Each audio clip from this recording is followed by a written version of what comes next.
If we look at the end-to-end process in SAP Transportation Management, we start with order management, planning execution, and then we arrive here, charges and settlements. For many consultants, this is the stage that is hardest to fully understand, even harder to configure correctly during a project, because this is where the logistics stop being only operational and start becoming financials.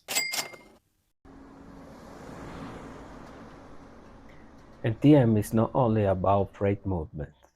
It's about calculating revenues, controlling costs, managing agreements, defining calculation sheets, and integrating everything with ERP.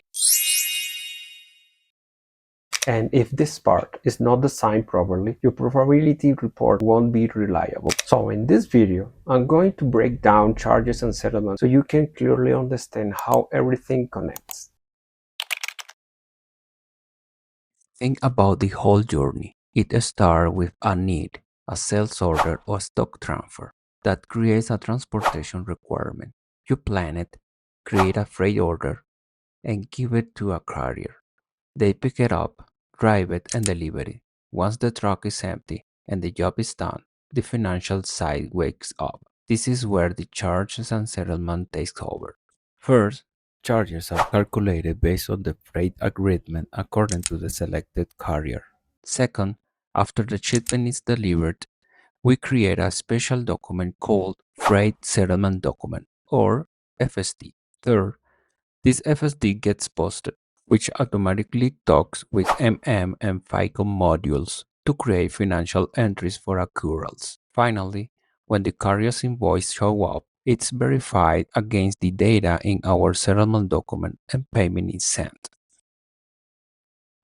So how the charge calculation works is the powerful combo of master data and configuration that works together as a flexible rules engine. Let's break down the key pieces. First up is the master data.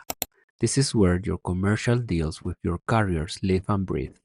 Let's start with freight agreements. Think of this as a digital handshake between the company and the carrier. It holds all the terms and, most importantly, the rates you have negotiated. It defines the commercial framework of the transportation service, such as the carrier involved, the requesting organization unit, the valid period, the payment terms and conditions, and the calculation sheet used to determine transportation charges. So the freight agreement doesn't contain the price directly. Instead, it defines which pricing logic will be used. Calculation sheet is essentially a hierarchical structure that defines how transportation charges are calculated. It specifies which charge type are applied, the sequence in which they are calculated, and the logic used to combine different charges. A charge type represents a specific transportation cost component. For example, main transportation cost, fuel surcharge.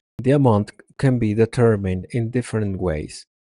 Manual entry, the value can be entered directly in the freight document, reference to another charge type, or rate table lookup.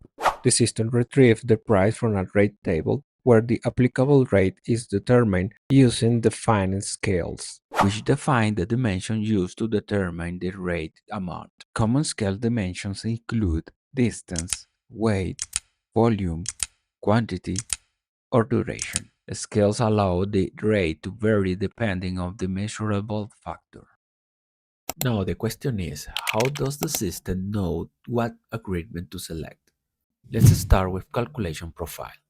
Here you define the settings that you want the system to use when calculating transportation charges. It tells the system what date to use for the calculation cost level, and how to find the right freight agreement in the first place. Here are some example settings that you can define. The date that the system uses as a basis for the rate. For example, system date, the order date, the invoice date, or the expected end date of the main carriage. Level at which the system calculates the charges, for example, at header level, item level, or stage level. Determination rule that the system uses to determine the agreement and the calculation sheet. And the data source for charge calculation and invoicing, for example, actual route, ordered route, or actual and ordered route. Charges profile, This profile is the glue, is assigned to the purchasing organization and pulls together the calculation profile, cost distribution rules, and all settlement settings into one neat package. Now, let's put all together. You execute the charge calculation from the freight order. This action triggers the calculation engine. Based on the purchasing organization, the system selects the corresponding charge profile. This profile refers to the calculation profile. Then the system gathers all the relevant data, carrier weight, distance, route, and combines it with the available master data. From there, TM identifies the appropriate freight agreement and retrieves the corresponding rates. The system calculates each charge type, and detailed calculation log is also generated, so you can trace exactly how the final charges was determined. Once the charges are calculated, the next step is to create a freight settlement document. The FSD copies the charge details directly from the freight order. Then we post it, and thanks to the integration with this process creates the purchase order, an internal document that acts as a financial reference for the freight service, and service entry sheet, the official confirmation that the transportation service was completed and the basis for the invoice verification and payment. So far, we've explored how charge and settlement works in SAP TM, from the role of freight agreements and calculation sheets to how charge types, rate tables, and scales determine transportation cost. We also looked at how the charge calculation engine uses configuration profile and master data to automatically calculate charges from the freight order, and how those charges move into the freight settlement process to generate financial documents. In the next video, we'll move into the SAP system and walk through the practical example step by step.